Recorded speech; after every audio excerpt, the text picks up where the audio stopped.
Odell Beckham Jr., you being a Commanders fan for all these years, you got to watch him during his prime years with the New York Giants. And most people I see on social media call OBJ overrated, and I even seen people go as far to say that he's still living off the hype from his one-handed catch. I know you remember the catch on Sunday Night Football. It's the pass interference call against the Dallas Cowgirls, and he makes the one-handed grab, and it goes viral, and it pretty much has propelled him to a global superstar. He's pretty much the most popular player in NFL history if we're going on social media following. So you being a Commanders fan, getting to see OBJ play against you for several years inside the division, I know you probably still keep up with him a good bit because it's OBJ who isn't. How do you feel about OBJ this year? Like, do you think he's overrated? Do you think he's still got some left in the tank?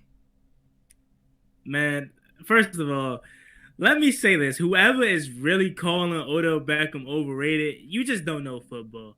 There's no way Odell Beckham is overrated to you. Has he had a ton of injuries happen to him the past couple years that derailed him from showing that he's still one of the best wide receivers in football? Yes. But when he was on the field, he was still him.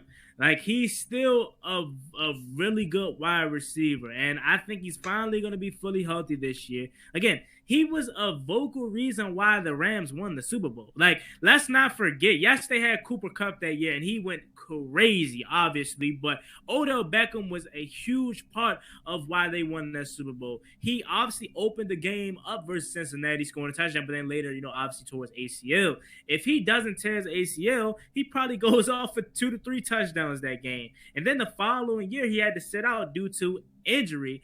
Does he what happens that year? I think he goes crazy. Odell Beckham, man, like you mentioned, me being a Washington Commanders fan, I've watched him from his rookie year all the way up into his final year in New York, up close and personal 2 times a year. He dogged us every single time. Odell Beckham is still one of the best wide receivers in football. He's only 30 years old, so right there, that's still entering your prime. And then you go to a team where Lamar Jackson, a reigning MVP. If you ask me, this is probably the best quarterback situation he's been in since his early years in New York, where Eli Manning was still still one of the best quarterbacks in football. Lamar Jackson is an MVP candidate every single year. He started off the season hot last year, and he was probably up there in the MVP conversation if we're being real before he got hurt last season.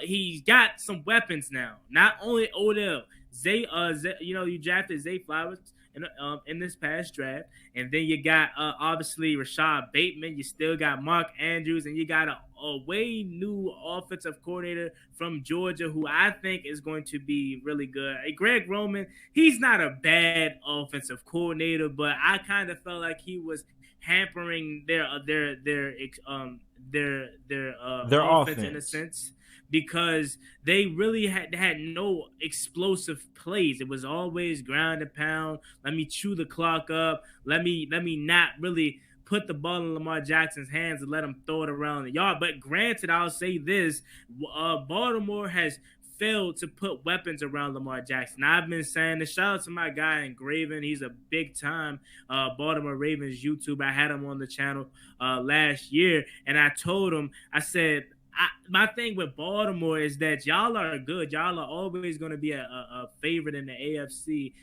to make it to the playoffs and whatnot. But I genuinely feel like y'all have not done enough to help out Lamar Jackson. This is the first year that I genuinely feel like they've put enough talent around Lamar Jackson to really be successful this year. Again, and then you still got the run game that's always going to be good. That's a staple there in Baltimore. Then you got a really good defense. I'm very excited to see what Kyle Hamilton's going to look like in his second year, and Roquan Smith in his first year as a full-time Baltimore Raven. Right, you got a lot of pieces on that defense as well, and I think the Ravens are honestly a favorite to make it far this season. I'm talking AFC Championship contenders this year, because again, Lamar and the Ravens have been able to be successful. They haven't been able to cash in all the way, but they've been able to be successful under really nothing there on offense. And Like, nothing. you look at OBJ. I think he's probably the most talented receiver that the Ravens have had in the last decade, man. You remember when they brought in Steve Smith like years ago when he was on his last leg? So it's like, you watch Odell Beckham play in that Super Bowl. If he would have stayed healthy, he probably win Super Bowl MVP. Let me know if I'm wrong, but even OBJ still feels like he would have won MVP if he would have stayed healthy that whole entire Super Bowl against Cincinnati. I mean, their whole entire offense changed once he went down with that injury. And I'm going to be real with you. Like, I don't know what your reaction was when he went down with that injury with the Rams, but for me and my homies were sitting on the couch and we almost cried. Well, I might have shed a little thug tear or something like that because I was really hurt to see OBJ put in so much work, get criticized by the media after the falling out with him and the Browns. But it's like, I still think OBJ is one of the most talented receivers in the game. And even if he isn't what he used to be, if you're a defensive coordinator, you still have to account for Odell Beckham Jr. Odell Beckham Jr. isn't going to be one of those players that you just say, he got to show us. You feel me? Because if you allow OBJ to show you, he's going to embarrass you. So I think OBJ, for the people that say he's overrated, I think it's more people who have always not really been high on OBJ, with the whole incident that he had with the field goal net with the New York Giants, the fact that he can be a little bit over dramatic at times, but this is just somebody who's really passionate about the game of football. But this is the last thing that I got to talk to you about, and this is going to hit deep.